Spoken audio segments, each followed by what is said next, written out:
ఇటీవల వార్తల్లో కనిపిస్తున్న పుంగనూరు ఆవు భారతదేశంలోని ఏ రాష్ట్రానికి చెందినది? ఆంధ్రప్రదేశ్. ఇటీవల వార్తల్లో నిలిచిన ఆస్ట్రా క్షిపణి ఎలాంటి క్షిపణి? A-8 క్షిపణి. ఇటీవలే GI ట్యాగ్ని పొందిన కచ్చి కరేక్ ఏ రాష్ట్రానికి చెందినది? గుజరాత్. ఇటీవల వార్తల్లో కనిపించిన సినోమిక్రస్ గోరే ఏ జాతికి చెందినది? పాము జాతికి. మరణాంతరం టెంజింగ్ నార్గే అవార్డు ఎవరికి లభించింది? Savita Kanswal. IGBC green campus rating కింద నిక్మార్లో ఏ నగరం ప్లాటినం సర్టిఫికేషన్ పొందింది? హైదరాబాద్. కేంద్ర మంత్రి జితేంద్ర సింగ్ 2023 సంవత్సరానికి గాను అత్యుత్తమ అచీవ్మెంట్ విభాగంలో ఇండియన్ ఆఫ్ ది ఇయర్ అవార్డుని ఎవరికి అందించారు? ఇస్రో. క్లైమేట్ కాన్ఫరెన్స్ 2024 ఏ నగరంలో నిర్వహించబడింది? ముంబై. తీర్థయాత్రల వద్ద పరిశుభ్రతను పెంపొందించడానికి ప్రధానమంత్రి నరేంద్ర మోదీ ఇటీవల ఏ కార్యక్రమాన్ని ప్రారంభించారు? స్వచ్ఛ మందిర్ ప్రచారం. ఇటీవల ఏ ప్రింటింగ్ ప్రెస్ మోదీ ఎనర్జైజింగ్ ఏ గ్రీన్ ఫ్యూచర్ అనే పుస్తకాన్ని ప్రచురించింది? Pentagon press. ఉన్నత విద్యా సంస్థల్లో మానవీయ విలువలు మరియు వృత్తిపరమైన నీతిని పెంపొందించడానికి భారతదేశంలోని యూనివర్సిటీ గ్రాంట్ కమిషన్ జారీ చేసిన మార్గదర్శకం పేరు ఏమిటి? మూల్య ప్రవాహ్ 2.0. గ్రీన్ రూపాయి టర్మ్ డిపాజిట్ను ఏ బ్యాంకు ప్రారంభించింది? State bank of India.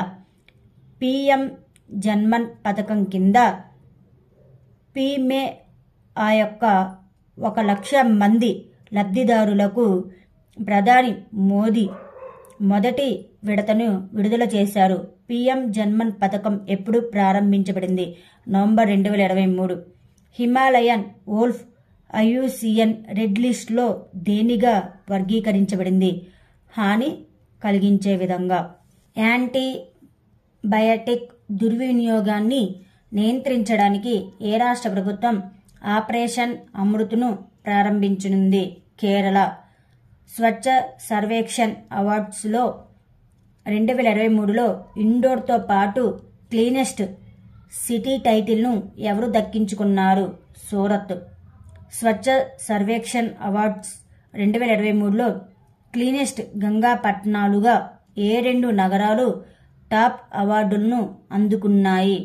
Varanasi మరియు ప్రయాగ్ రాజ్.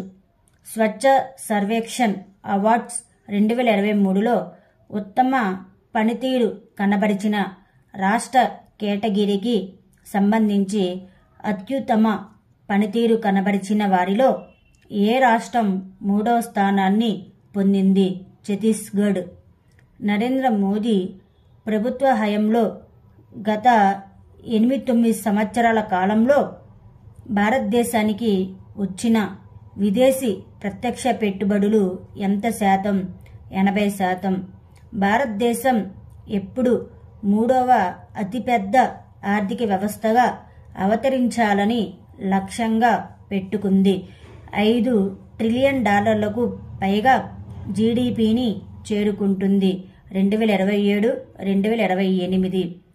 యెమెన్లో హాతీ తిరుగుబాటుదారులపై వైమానిక దాడులు ఎవరు నిర్వహించారు? US and Britain. కేంద్ర బడ్జెట్కు ముందు ఆర్థిక సర్వే ప్రధాన పత్రం ఎవరి ద్వారా తయారు చేయబడింది? ప్రధాన ఆర్థిక సలహాదారు మరియు బృందం. 9వ ఆసియా వింటర్ గేమ్స్ అధికారిక నినాదం ఏమిటి? శీతాకాలపు కళ ఆసియా మధ్య ప్రేమ. గ్రాడ్యుయేట్ డిగ్రీ లేదా డిప్లొమా చదివిన నిరుద్యోగ యువత కోసం ఏ రాష్ట్ర ప్రభుత్వం యువనిధి పథకాన్ని ప్రారంభించింది? కర్ణాటక. CREA నివేదిక ప్రకారం 2023లో భారతదేశంలో అత్యంత కాలుష్య నగరంగా ఏ రాష్ట్రానికి చెందిన బర్నిహాట్ నిలిచింది? మేఘాలయ. జనవరి 22న రామమందిర ప్రారంభోత్సవం సందర్భంగా హిందూ మతాన్ని అనుసరించే వారికి 2 గంటల సెలవులు ఇస్తున్నట్లు ఏ దేశం ప్రకటించింది? మారిషస్. భారతదేశం మరియు జపాన్ కోస్ట్ గార్డ్స్ 5 రోజుల సంయుక్త విన్యాసాలను ఎక్కడ నిర్వహించాయి? చెన్నై. భారత జాతీయ కాంగ్రెస్ ఏ రాష్ట్రంలోని థౌబాల్ జిల్లా నుండి భారత్ జోడో న్యాయ్ యాత్రను ప్రారంభించింది? మణిపూర్. గాంధీ ఏ లైఫ్ ఇన్ 3 క్యాంపెయిన్స్ అనే పుస్తకాన్ని ఎవరు ఆవిష్కరించారు? MJ అక్బర్ మరియు K నట్వర్ సింగ్.